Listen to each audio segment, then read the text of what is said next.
Salut à tous, soyez dans l'émotion, continuez d'avoir peur et ne vous posez pas de questions. Tel fut le tintamarre médiatique de ce 13 novembre 2025. Soyez d'abord émus, évidemment, pour les 132 victimes, les plus de 400 blessés et les milliers de vies fracassées par le 13 novembre. Mais aussi continuez d'avoir peur de la menace de l'islamisme terroriste qui plane au-dessus de vos têtes. Et enfin, et surtout, ne vous posez pas de questions.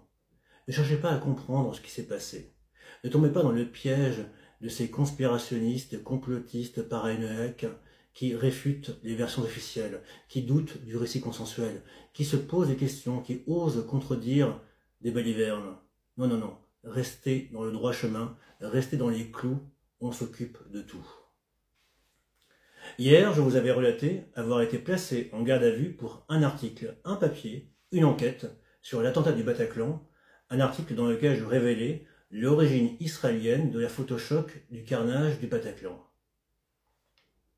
Aujourd'hui, je vais brièvement vous exposer des anomalies, pas toutes les anomalies, des connexions israéliennes, pas toutes les connexions israéliennes, et conclure par le mobile éventuel qui expliquerait l'implication d'Israël dans l'attentat du 13 novembre.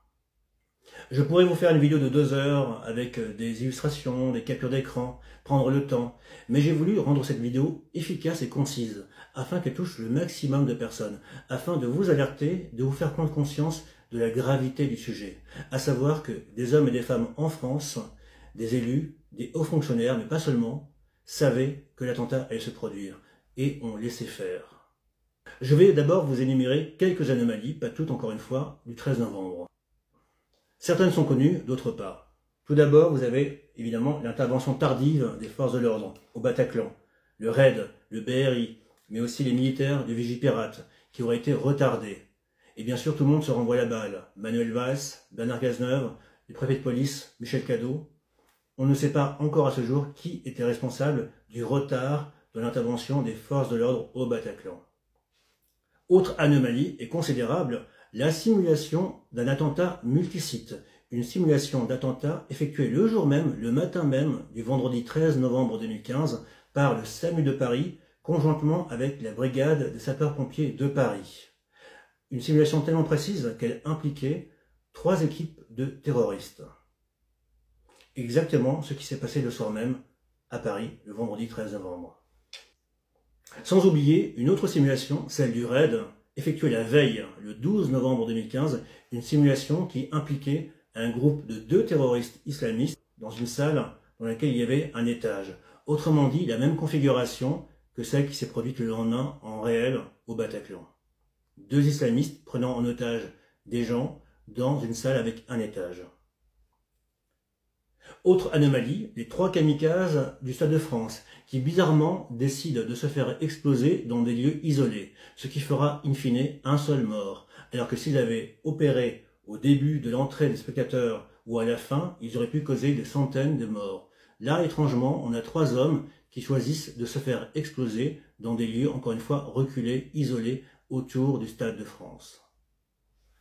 Je pourrais aussi vous parler de Bilal Blé Mokono, le premier témoin miraculé des kamikazes du Stade de France. Un homme qui s'avère être un militant PS qui a été le chauffeur de François Hollande. Étrange anomalie celle-ci aussi, celle de ces corps mutilés au Bataclan, alors que on n'a retrouvé aucun couteau dans la salle après l'attentat. Je vous résume l'affaire, des corps ont été sauvagement mutilés, mais on n'a retrouvé aucune arme blanche au sein du Bataclan. Et enfin, parmi le fragment d'anomalie que j'ai choisi ce soir de vous exposer, ce 12 novembre 2015, ce jour où la prise en charge des victimes d'attentats de masse a été modifiée ce jour-là par Manuel Valls. Oui, oui, la veille de l'attentat de masse du 13 novembre, Manuel Valls, alors Premier ministre, a effectué une modification de la prise en charge des victimes de ce genre d'attentat.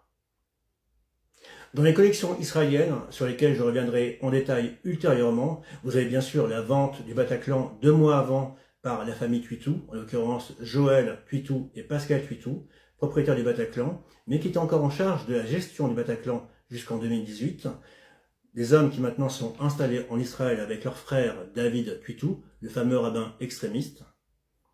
Vous avez aussi le SPCJ, le service de protection de la communauté juive, qui aurait été alerté le matin même de l'imminence d'un attentat, si l'on en croit le journal The Times of Israel, qui a publié un article dans ce sens avant de s'auto-censurer. Vous avez aussi Wikileaks, qui a révélé qu'un barbouze israélien dénommé Ori Zeller était responsable de l'acheminement des armes du 13 novembre.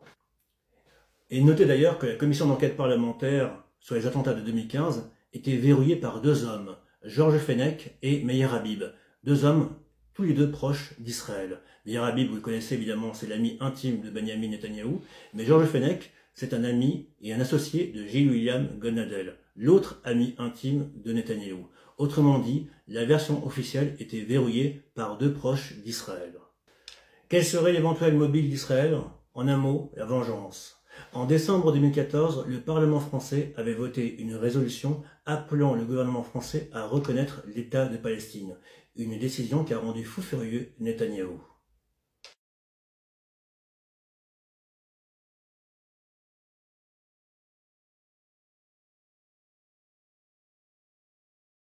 Ce n'est pas la bataille d'Israël, c'est votre bataille, c'est la bataille de la France. Parce que c'est la même bataille. S'ils réussissent ici, et si Israël est critiqué, et pas les terroristes, eh bien si nous ne sommes pas solidaires, eh bien cette peste du terrorisme viendra chez vous. C'est une question de temps, elle viendra en France. Vous le pensez? Vous pensez que ce conflit viendra en France? Mais vous serez visés, vous en France. Mais si tel n'est pas le cas, si vous n'êtes pas solidaire d'Israël maintenant, eh bien cette tyrannie, ce terrorisme, vous les connaîtrez aussi. Merci beaucoup, nous devons arrêter cette interview. Mais Je reviendrai avec vous sur d'autres éléments plus précis du 13 novembre.